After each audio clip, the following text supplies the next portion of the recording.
100 days challenge नंतर 3 महिन्यांनी मी माझं वर्कआउट पुन्हा सुरू केलं. 3 महिने गॅप पडला कारण एक मायनर इंजुरी झाली होती. पण खरं सांगू, पुन्हा सुरू करायला इतका वेळ लागण्याचीही काही गरज नव्हती.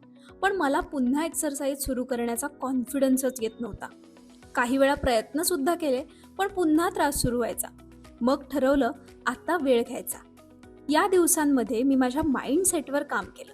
आणि घ्या, आज 6वा दिवस. रात्री लवकर झोपणं, सकाळी लवकर उठणं आणि जिमला जाणं. मी इतकं स्मूथली करते की माझं मलाच आश्चर्य वाटतंय. सगळे एक्सक्यूजसुद्धा मागे सुटलेत. आणि हे सगळं शक्य झालं कारण 100 डेज चॅलेंजचा माझा होल अँड सोल पर्पज होता कन्सिस्टन्सी, सातत्य. 100 दिवस रोज एक्सरसाइज केल्यामुळे माझ्या ब्रेनला एक मोठा एव्हिडन्स मिळाला की चिन्मयी कन्सिस्टंट आहे.